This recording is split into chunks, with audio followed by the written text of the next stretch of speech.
Global માર્કેટ્સની updates જાણીએ સહયોગી નીરજ કંસારા પાસેથી. Neeraj, good morning. આજે સેટઅપ કઈ રીતે આપી રહ્યા છે વૈશ્વિક બજારો? જી ગુડ મોર્નિંગ ચાંદની. અને આજના દિવસે આપણને જો અમેરિકાના બજાર તરફથી ફરી એક વખત અહીંયા થોડો ઘટાડો તરફી કારોબાર આપણને એક વખત જોવા મળ્યો છે. ડાઓની અંદર આપણને ગઈકાલે ઘટાડો જોવા મળ્યો. S&P 500 અને નાસ્ડેક બંનેની અંદર એક રેકોર્ડ સ્તરેથી આપણને ગઈકાલે ખાસ કરીને ક્લોઝિંગ આવતું જોવા મળ્યું છે. અને ખાસ મહત્ત્વની વાત એ છે કે ડાઓ સતત ત્રીજા દિવસે ઘટ્યો છે અને છેલ્લા 5 દિવસની અંદરની વાત કરો તો લગભગ ચોથી વખત એવું બન્યું છે કે જ્યારે ડાઓની અંદર એક ઘટાડા તરફી કારોબાર તમને ખાસ કરીને જોવા મળ્યો છે. એટલે આ ઘણું મહત્ત્વનું અહીંયાથી થઈ રહેશે. શું ખાસ કારણો બન્યા તો જુઓ, એનવીડિયાનું પરિણામ આવ્યા અને એનવીડિયાની અંદર એક પ્રદર્શન હતું એ આપણને ખાસ કરીને નબળું જોવા મળ્યું, જેને કારણે એક મોટો ઘટાડો આવ્યો. પરિણામો પછી અને દિવસ દરમિયાન તમને ઓરેકલની અંદર 8%નો ઘટાડો આવ્યો.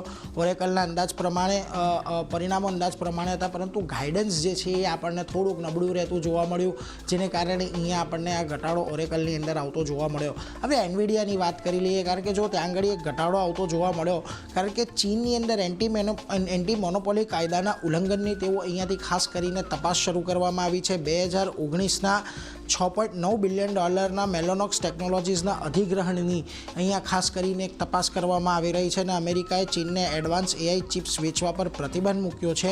એના કારણે અહીંયાથી ખાસ કરીને આપણને એનવીડિયાને લઈને અહીંયાથી થોડું ચિંતા જોવા મળી અને ઓરેકલની અંદર અંદાજ પ્રમાણે પરિણામ રહ્યા, પરંતુ ગાઈડન્સની અંદર એક ઘટાડો આવતા અહીંયા ખાસ કરીને આપણને ઘટાડો જોવા મળ્યો છે.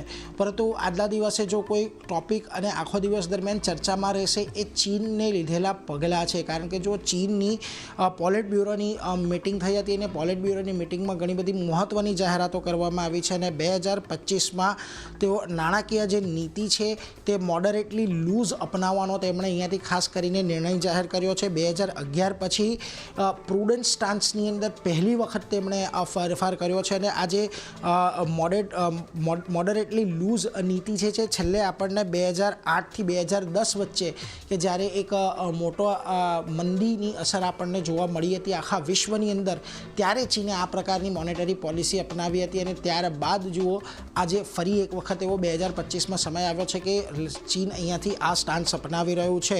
પ્રોપર્ટી અને શેર બજારને સ્થિર કરવાના પગલાં તેઓ લેવા માંગે છે. વપરાશ વધારવા માટે ખાસ કરીને તેઓ અહીંયાથી પ્રયાસ કરવા માંગે છે. એટલે ચીન તરફથી એક ઘણું મોટું બૂસ્ટર આપણને અહીંયાથી ખાસ કરીને આવતું દેખાયું છે.